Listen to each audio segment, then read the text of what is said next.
All right, welcome back to the Sports Card Nation podcast, episode number 2. We made it to number 2. I hope if you listened to the first episode, you enjoyed it.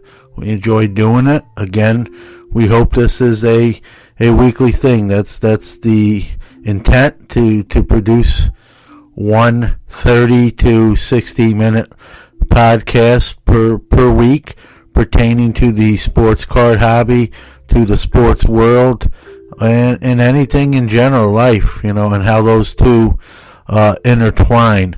I do want to announce right off the top here, I have some new equipment coming.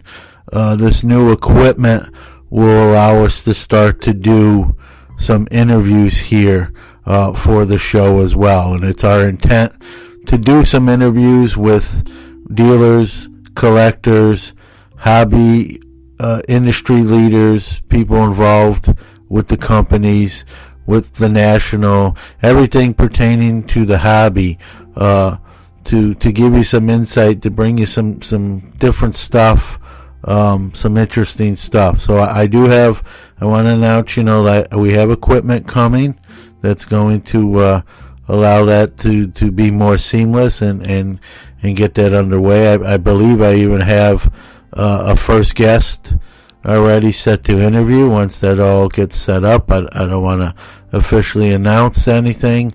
So hopefully that'll be, maybe as early as episode number 3.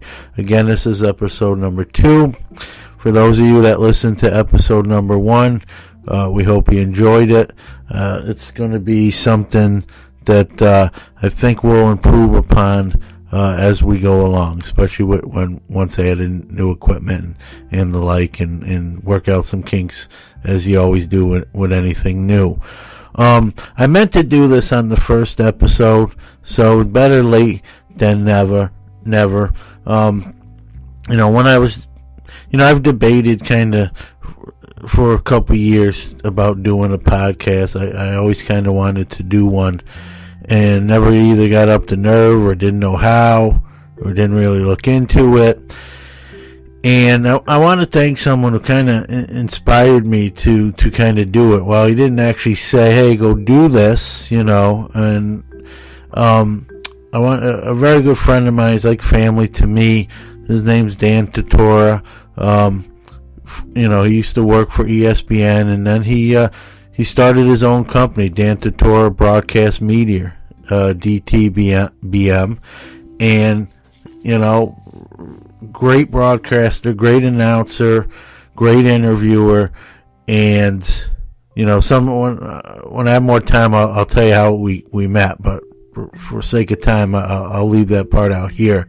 But I want to thank him, for inspiring me to do this. And like I said, while he didn't say, hey, go do this, one of his things he tells everybody on his own podcast and broadcast is, go out and do anything you want to do. And I've been appearing on his podcast on Friday mornings, and we do a segment. Started out as actually a sports card segment on a sports show called Collectibles Corners, and then we just kind of went off. It was only supposed to be 30 minutes, 40 minutes, and wound up being longer than that. And then we went off on tangents where we talked very little bit about cards and about everything else. And now, my son joins us on the segment, and the segment's got a whole new name now. It's called Friday Morning Live, or FML for short, kind of a play on words there if you figure out FML, Friday Morning Live. And we have a blast doing it, me, Dan, and my son Jordan. And my son Jordan is the one that came up with the tagline there, FML. So, from doing that podcast every Friday and getting that experience and whatnot, and we did the Syracuse University football pregame for their game against their homecoming game against NC State.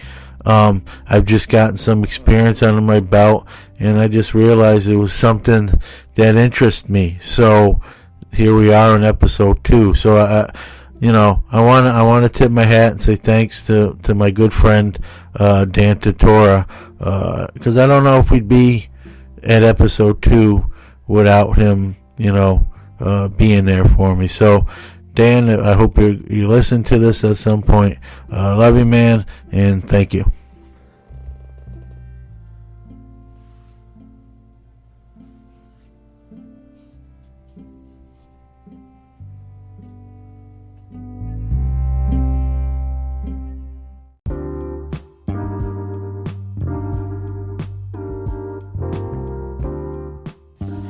All right, time for the hobby news portion of the program, and quite a big list for this week's episode. Right off the bat, let's start out with Topps making an announcement that they've extended their partnership with the MLBPA, the Major League Baseball Players Association, and that will be extended to the year 2025. Not earth-shattering, groundbreaking stuff. Was to be expected. Doesn't change anything really in the game. They still remain the only licensed card company to produce Major League Baseball cards, and this Players Association agreement kind of just frees them up to kind of do what they already do, to just keep doing that. Some of the little side brands they have, or this year they had Bryce Harper come in, design his own set, pick what players he wanted in that set. I think it was called the X, or the Bryce Harper X. Kind of cool concept. I didn't get involved in that or purchase any. I do know they sold out. So the MLBPA contract extension just allows them to keep doing stuff along those lines. They announced earlier this year that they extended their license with Major League Baseball itself to continue to produce baseball sets. So it's pretty much par for the course. Just keep on pushing forward for Topps with those announcements. Panini had an announcement of its own, and that's going the other way. They announced they will be dropping 6 brands of basketball, and they are Prestige, Essentials, Status, Vanguard, Ascension, and Totally Certified Basketball. So those 6 lines will no longer be produced this year, but they added a new line, Certified, so Panini Certified Basketball. So they dropped 6, added 1, and they had 27 basketball brands last year. With this down 5, that'll mean they'll have 22 releases this season. So from 27 to 22, so an increase in basketball cards. Now, while basketball cards are popular, I'm not a huge fan, coming from a personal experience, and I just wonder if the market's kind of correcting itself, and basketball's not. Football is gaining a lot of popularity in the card market, and baseball always will be most likely number 1. So you're just wondering if this is kind of a correction made by Panini. They know what sells. They look at the numbers and maybe made some decisions based on that. So, and while they announced they're doing less basketball, they also announced, on the other hand, they will increase production of baseball product lines in 2019. And as we all know, Panini's not a licensed producer of Major League Baseball cards, as they don't have a license as Topps does. So we all know the releases, Donruss Optics, some of the other stuff. They have the no logos or the airbrushed and the no team names. So rather than say, Toronto Blue Jays, it'll say Toronto. There won't be a Blue Jays logo, and we're familiar with that. And you say, well, how can they produce, even just doing that, how are they allowed to produce baseball players? The names are real, the Mike Trouts and Nolan Arenados names are on the card. They belong, in a sense, to Major League Baseball. How can they make cards of the guys even though they airbrush or don't show the logos or use the team names? And the reason they can do that, in case you didn't know, most people do, but in case you didn't know, is Panini has a Major League Baseball Players Association license too, with the Players Association. So it allows them to produce the players' cards.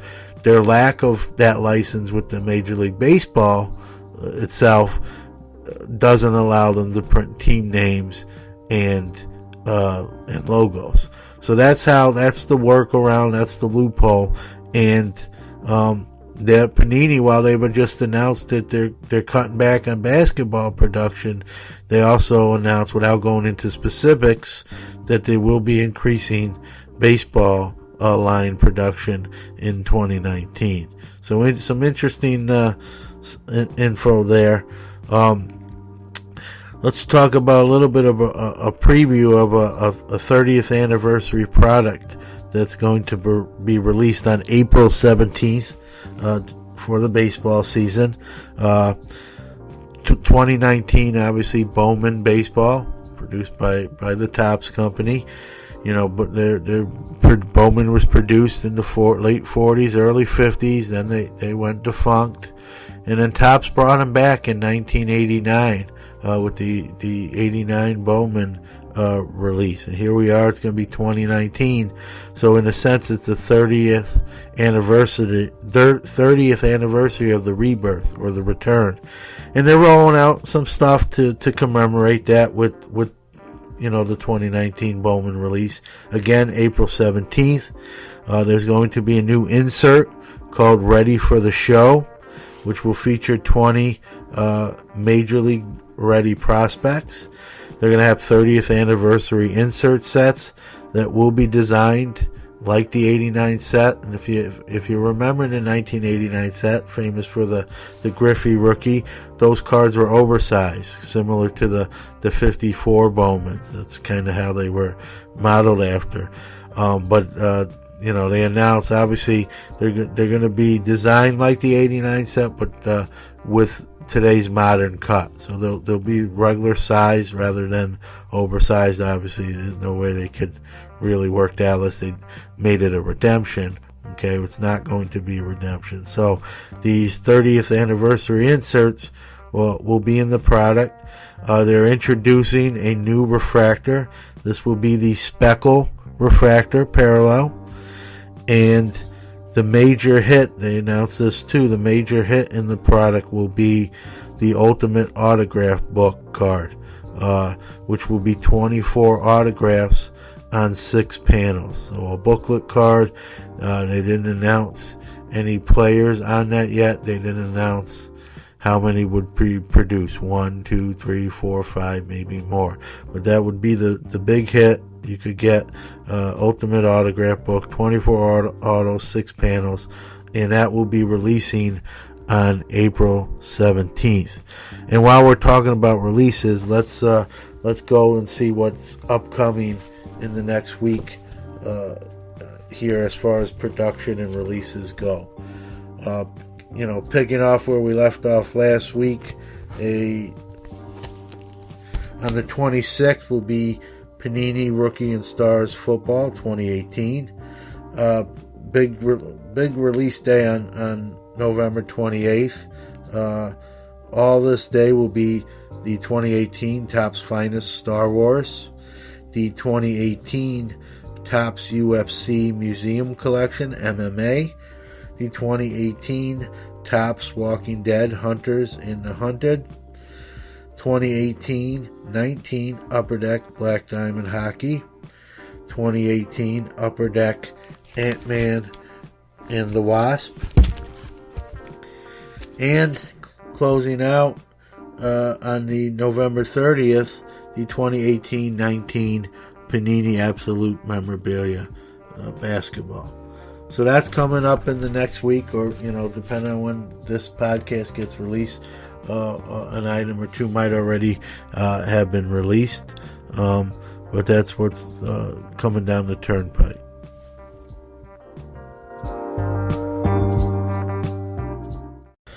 All right, let's cover some sports news as we always do. right off the top, the big news in baseball this week was Adrian Beltre calling it a career. Kind of surprised by this one. I think what surprises me is he's has 477 career home runs, 23 away from the big 500 club. And I thought, I know he had 16 this year. Maybe it would have took him 2 years to get 500. Maybe with a big year, he does it by playing one more year. I thought it would be one of those accomplishments. He'd play till he at least hits that 500 home run mark. It's not to be, calling it a career this weekend. I got to be honest. I always impressed when a player can do that, when they kind of that close to a milestone number, and they're just like, hey, you know what? I'm not gonna just do it just to accumulate a number, if that's the case. Let's talk about some of his body of work here. He did it rather quietly, 477 home runs, 1,707 ribbies, 636 doubles, a career 286 batting average. He a 5-time Gold Glover, 4-time Silver Slugger, 4-time All-Star, 3,166 hits, and a WAR rating of 95.7. Very impressive numbers. And I mean, to me, he's a Hall of Famer. First ballot, I don't know. There are some others that would argue he's kind of that accumulator that you're starting to hear, status accumulator guy. He was never really didn't win an MVP, wasn't the best at his position, just played a long time. Maybe, but I think when you look at those numbers, and the batting average at 286 is very respectable, almost 500 home runs, never been mentioned in the PED talk to my knowledge, and he's retiring at age 40 here. He's 40 years old. Probably could have played another year. Had a pretty decent year for a 40-year-old baseball player. 23 short of 500. But he doesn't want it. That's it. He's going out on his terms. And when you look at those numbers, to me, when early in the year, even before retirement, I was hearing people talk about Hall of Fame with him. And at first, when I heard Adrian Beltre in Hall of Fame, and I was like, I don't know. I never really looked at him in that vein. But when you look at these numbers, he's never really been in controversy as far as how he plays or the PEDs. He's kind of done it the right way. Played on a few teams: Seattle, Boston, Texas, LA, Dodgers. Well, I think the body of work says Hall of Fame. Whether that's first ballot or not, it remains to be seen. But I'd be curious to those out there listening to this. What say you? Hall of Famer, not Hall of Famer, Hall of Famer, but not right away. Where do you stand on Adrian Beltre now that he's called it a career? So switching to football, I think probably by now everyone's seen the Alex Smith injury. Pretty, knock the wind out of you kind of stuff watching it. We've even though we're starting to see some of these injuries on a more, kind of a yearly basis, they still nonetheless shocking, and Alex break was one of those, and it was just ironic. He did it while playing for the Redskins, and he did it on the same date that we all remember the Joe Theismann broken leg with the Lawrence Taylor hit, and this was done on the same day. And Joe Theismann was in attendance at the game as well. So kind of eerie similarities and coincidences there. It really does hurt Washington. Obviously, that's their starting quarterback. They've started to struggle as of late. They lost today at the time of this podcast earlier. Happy Thanksgiving, by the way, everybody. But they lost earlier this afternoon to Dallas, who's headed in the other direction.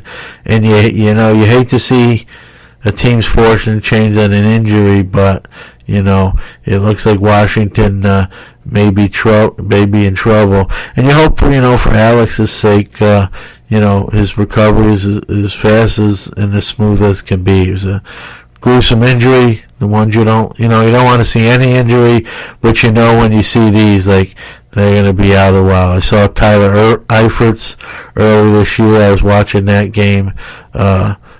I saw that as it happened, and even before they showed the replay, I kind of saw what happened. I'm like, that's not good. So you hope these guys, everyone in the league dealing with injuries, but some of these really terrible ones that you hope they bounce back, they come back, and allows them to do what they obviously love and enjoy. So hopefully Alex heals well, rehabs, and comes back, probably looking at 2019 before we see Alex Smith back on the football field. And one last thing I want to talk about is college basketball, the Duke Blue Devils.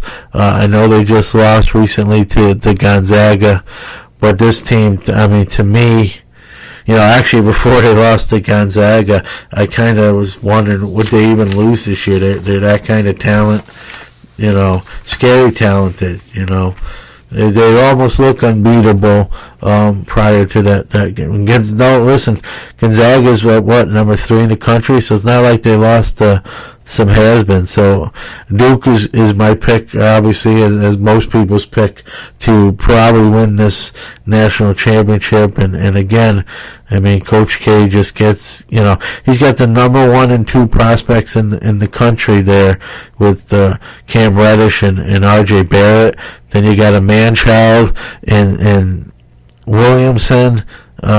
So it's almost not fair. I'm a Syracuse guy, so I'm a Syracuse fan, and that game's probably going to be pretty ugly and not in Syracuse's favor. But all these NBA mock drafts have the first 2. They have Barrett going 1, Cam Reddish going 2, and with the 5th pick, which they got Williamson, Zion Williamson going number 5. I think that's a little low. I know he's got to work on some things. His outside shot's not great, but you get that kind of player at number 5. I don't think he lasts that long. We might see 3 Duke players go 1, 2, 3 in the draft in whatever order you want to put them in. There's some people might say, Zion Williamson's a guy. A guy like that don't come around all the time. He's got to be the first pick. So, the mock drafts I've seen have him at 5, Barrett at 1, Reddish at 2. But you got, three guys are in the top 5 of the NBA draft on one team, and that just screams, dominance. And probably going to look at, Duke, definitely Final Four, and most likely cutting down the nets. It's early. I don't want to crown them, but they have sort of, I don't know if you feel the same way, they have sort of a UConn women's feel to them, like they're just going to win the championship, barring anyone gets hurt. They got a great coach in Krzyzewski, and they got all these studs. All McDonald All-Americans and the best players coming out of high school. They just, I don't know how much recruiting Coach K has to do. I think people just call him up and say, listen, if you have me, I'm coming. And he gets to basically pick and choose. Calipari, I think, kind of has that luxury as well. As a coach, but scary team. Obviously, they're my pick early on here to be cutting down the nets. in the championship, but we'll see. We'll see. You know, they're definitely going to have a target on them. Everyone knows they're the favorite at this point. And look, they just lost to Gonzaga, so they're not unbeatable, obviously, like I was originally thinking. They can be beat. I just think it probably takes a bad night from them and a really good night from somebody else.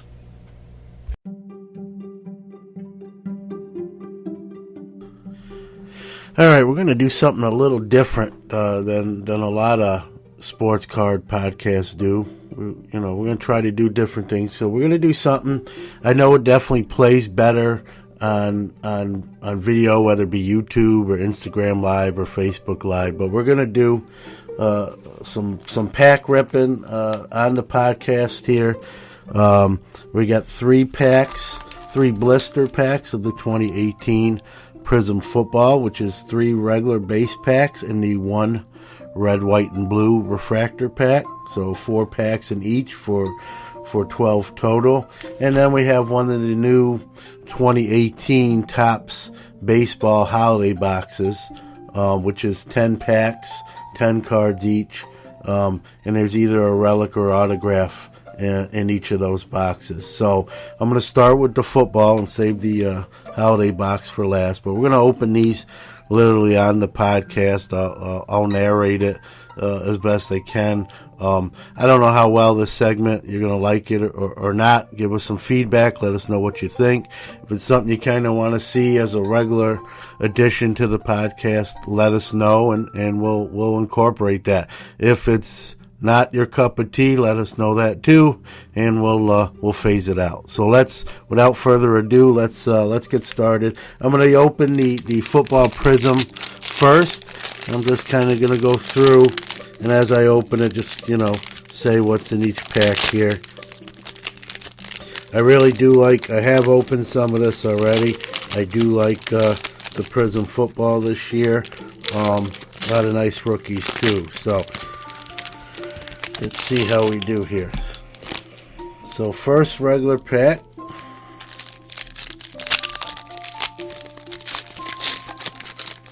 If I do see a hit, I'll try to put it to the end of the pack. All right, you got Mariota, regular card. Michael Thomas, Andrew Luck, and a rookie, Kerryon Johnson of the Lions, playing very well. So not a bad pull for the rookie. Got Luck, Mariota, and Thomas as well. All right, so pack 1, not terrible. Pack 2 out of this hanger pack. All right, we got a green, and I've opened some of these hanger packs. The middle pack does have the green refractor, so we're gonna put that to the end. So we got a Funchess regular, Brandon Marshall, Stephon Diggs, and the green is Matt Stafford. So green Matt Stafford. All right. Last regular pack out of the first hanger. And what I'll do is there'll be 3 red, white, and blue packs. I'll save those for last. So I'll open all the base packs first, and then we'll save the red, white, and blue packs for last. All right, so last regular pack out of this hanger: Jimmy Graham, Alejandro Villanueva, Brandon Cooks, and an insert, Josh Allen, rookie intro insert, which is a Prism refractor. And I believe all these rookie introductions are Prism, so it's not kind of a parallel, it's just an insert card of Josh Allen. So another good rookie pull there. Not a bad one hanger pack so far. Let's go to the second one.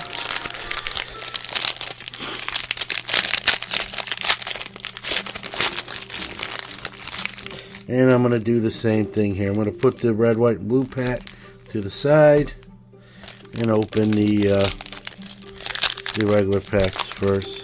So first regular pack, we've got a Cooper Kupp, Isaiah Crowell, Case Keenum, and last one's a rookie, Armani Watts of the Kansas City Chiefs. All right, not great, not a great start there.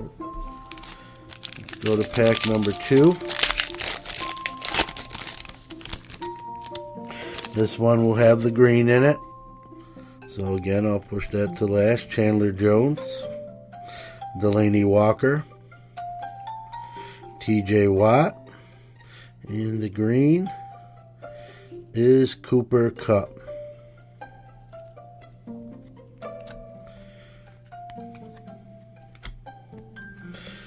All right, last regular pack.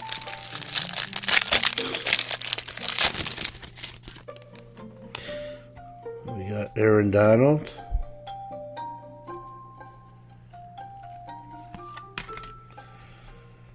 Jordy Nelson, Josh Gordon, and a Kareem Hunt hype insert, which is a prism. And again, I believe all the inserts have that prism refractor effect.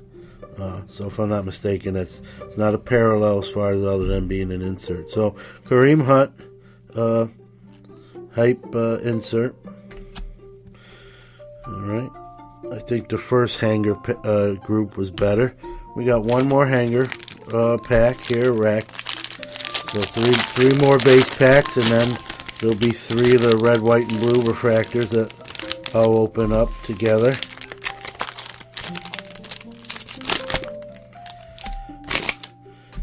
All right. First pack here. Josh Norman, Sterling Shepard, Matt Ryan, and a rookie, Deshaun Hamilton of the Broncos.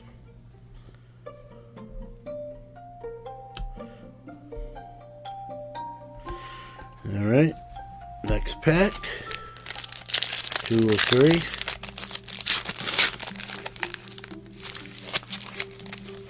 Again, there should be a green in this one if everything holds true to form, and it looks like it does. You got a Zeke, Earl Thomas, Mike Williams, and Eric Berry is the green refractor. Alright, let's hope this third pack is a little more fruitful here. Last regular pack, and then I got the 3 red, white, and blues. We got Julian Edelman, Kareem Hunt, got a Ben Roethlisberger, and last card is a rookie intro insert of Cortland Sutton, the Broncos wideout rookie there. So not terrible, not terrible. Could be better. All right, so let's do this. We got 3 of the red, white, and blue packs. Let's open these up and see what we hit here. First one of the 3. Got a Deion Buchanan, Vernon Davis, and the third one's a rookie, Christian Kirk. So good rookie actually. So not bad. I'll take that one. I would have took Barkley, but you can't always get what you want. So Christian Kirk was the best one out of that one. All right, a lot of nice rookies in this year's rookie class. Him, Kirk, Sutton, Ridley,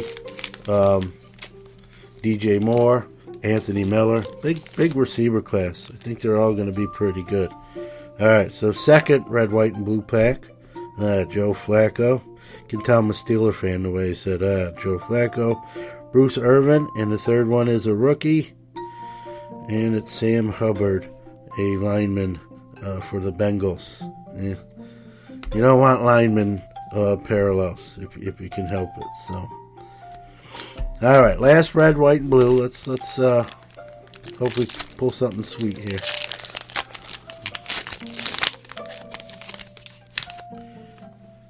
Blake Bortles, Adoree Jackson, and the last one's a rookie, Auden Tate from the Bengals. He's a receiver, Auden Tate of the Bengals. All right, not the greatest, but not bad either. So, all right, so let's open the full box here, or the holiday box, if you will. 10 packs. It's 2018 Topps Baseball. I'm gonna be honest with you. I personally don't open a lot of these holiday issues that Topps does, but I saw this. It's not a bad deal. 10 packs, $20. You guaranteed a relic or an auto. I have seen some decent stuff, come out of these. At least what people said they pulled. So I took a chance. I bought one. So, all right. So there's going to be 10 of these. 10 cards in each pack. First pack here.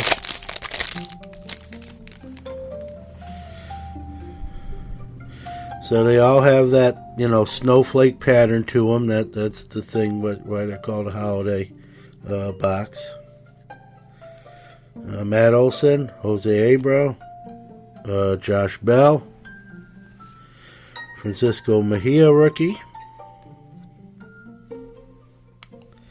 Ryan Healy, Michael Fulmer, Mitch Haniger, Dansby Swanson, Ahmed Rosario rookie, and Jake Lamb. And one thing I do notice, which is pretty cool, they do change the picture on the card. So these will have different pictures than the regular release. I wasn't actually sure about that. All right, pack number 2. We got George Springer, Dexter Fowler. I don't know about short prints or variations. I'll have to check those after the fact. Whit Merrifield, Cole Hamels. There is a card that's turned around, so I'll save that for last. We got Fernando Romero,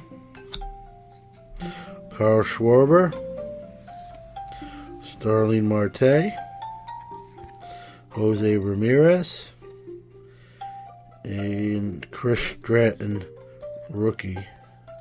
And that one was the one that was turned around.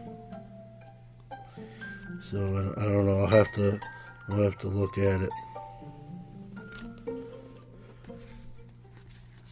Oh no, I lied. That one wasn't the one turned around. Jose Abreu, and that one's got kind of a silver snowflake. So that's a parallel of some sort. This Jose Abreu.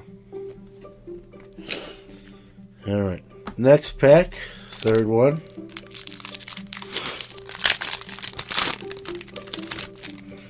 Got a Garrett Cooper,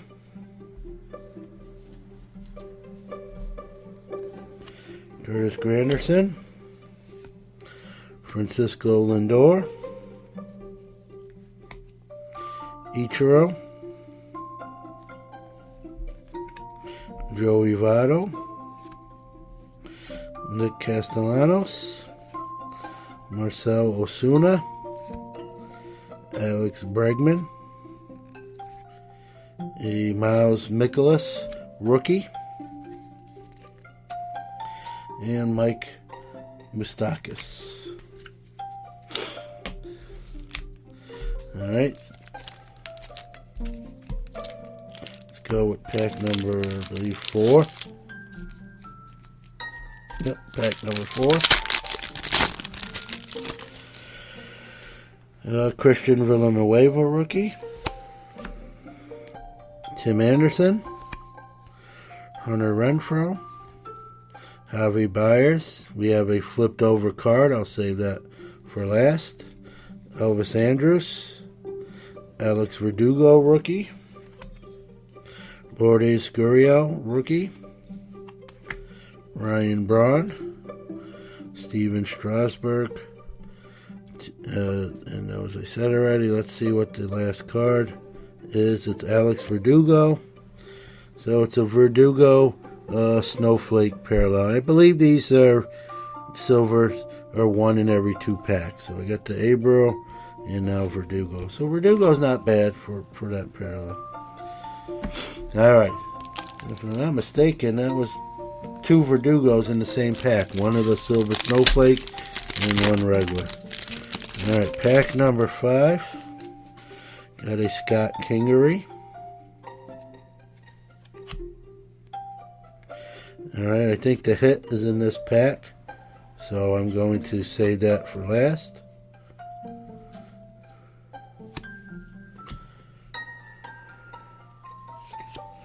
We've got Corey Kluber, Brandon Crawford, Yohan Moncada, Will Myers, Rafael Devers rookie, and the hit.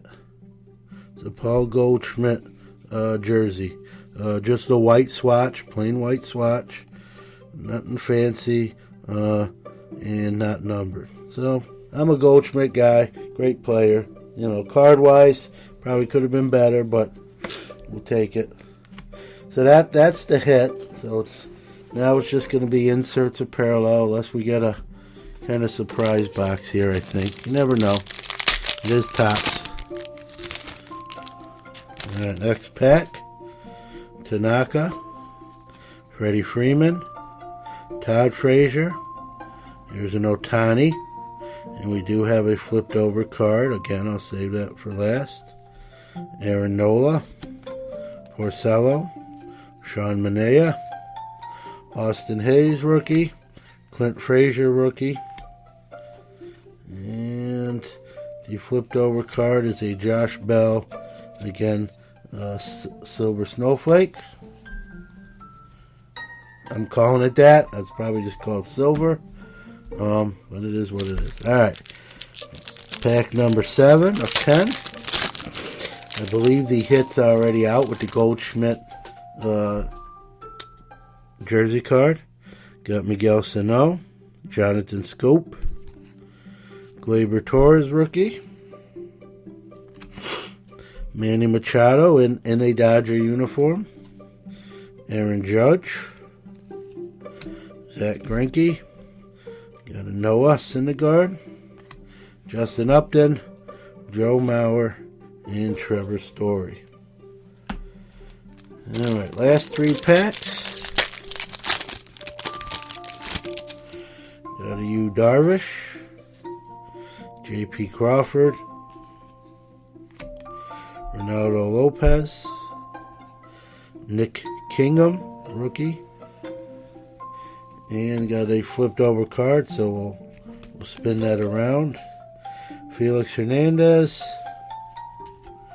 Justin Verlander, Carlos Martinez, Alex Gordon, Chris Archer, and a Silver Snowflake of Carlos Martinez of the Cardinals. Alright, last 2 packs.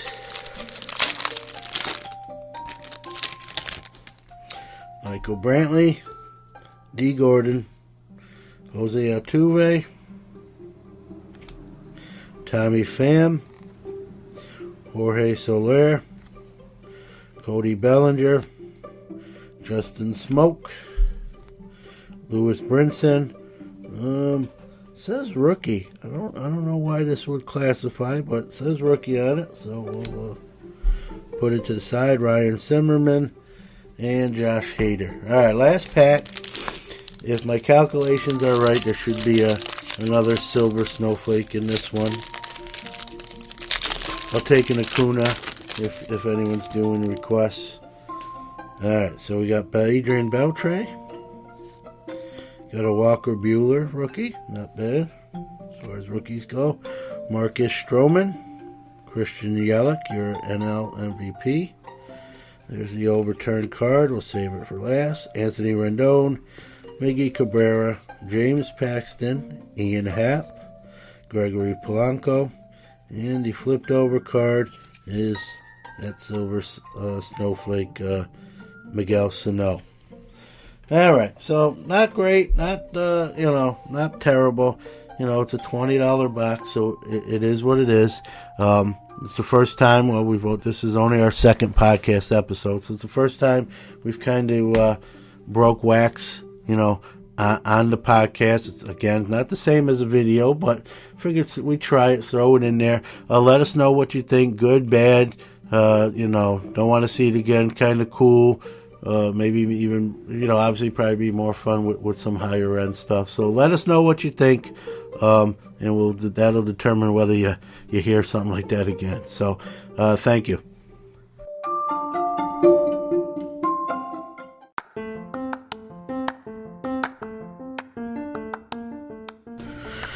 So today, when we're recording this podcast, it's Thanksgiving Day. It's at nighttime. We've already had dinner here with my family. Nice day.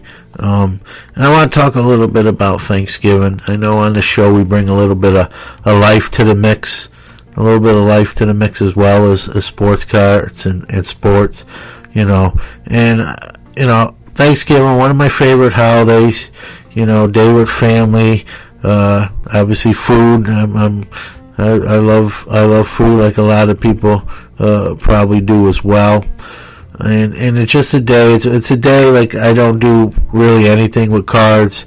I don't post anything available card wise. I kind of like shut down from cards for the day.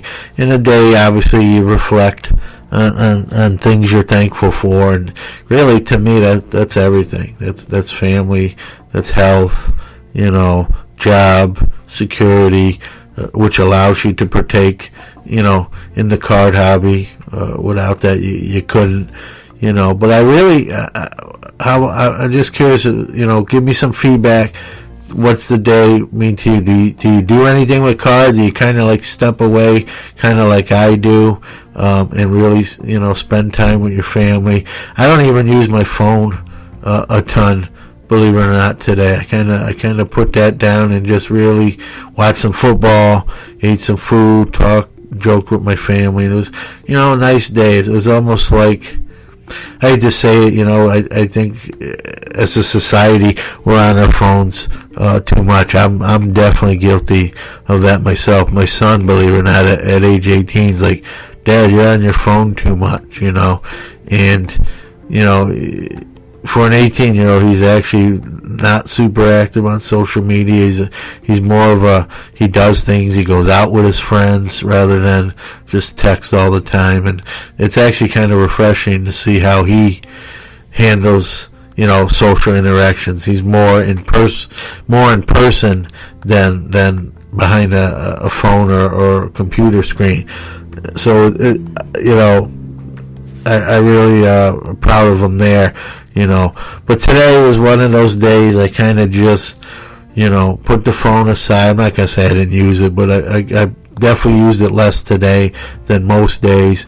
Didn't do anything card-wise, and just, again, spent time with family, watched some football, enjoyed the day without really being locked into anything or drawn away from important stuff by other things that maybe aren't as important. So what are your rituals when it comes to Thanksgiving? Do you kind of like, leave a hobby aside for the day and spend time for your family, or no? Do you still do those things?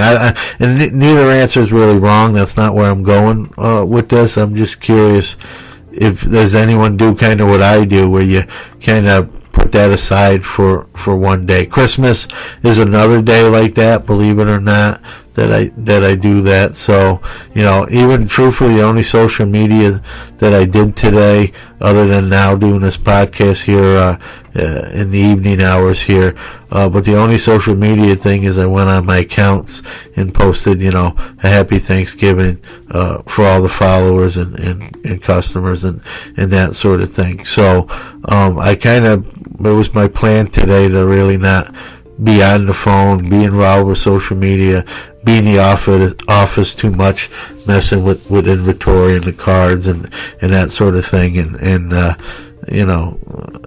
did that. That was my goal today, and I actually did a good job to do it and not do some of the things I would normally do on a normal day.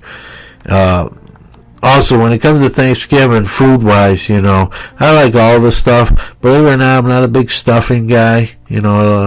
My wife loves the stuffing that either she or her mom makes. I like it. I don't love it. I think, it's just that turkey, mashed potatoes, those mainstays. Another thing I love that's not as popular to other people as it is with me is that cranberry sauce.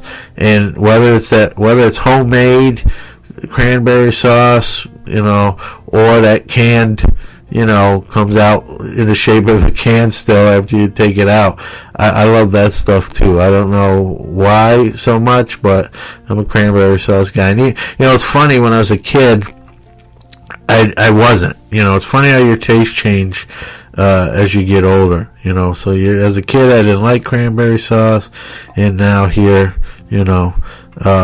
I'm all in with cranberry sauce. So, food you don't like, food you really like when it comes to the Thanksgiving holiday. I'm not a pie guy, so we had like an apple pie. We had cake too.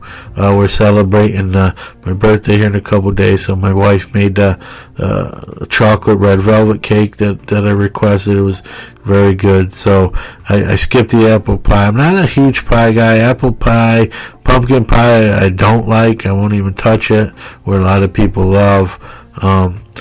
If I eat pie, it's usually chocolate or cherry or something along those lines. So I wanted to share the Thanksgiving holiday.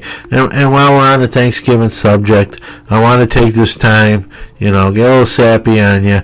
If you're on board with the show, listening to the show, thank you. Thanks for doing that. You're taking time out of your schedule, out of your day to do it. I'm appreciative of that. You don't have to. There are other podcasts out of there. There are other things you can be doing. I hope you're enjoying it.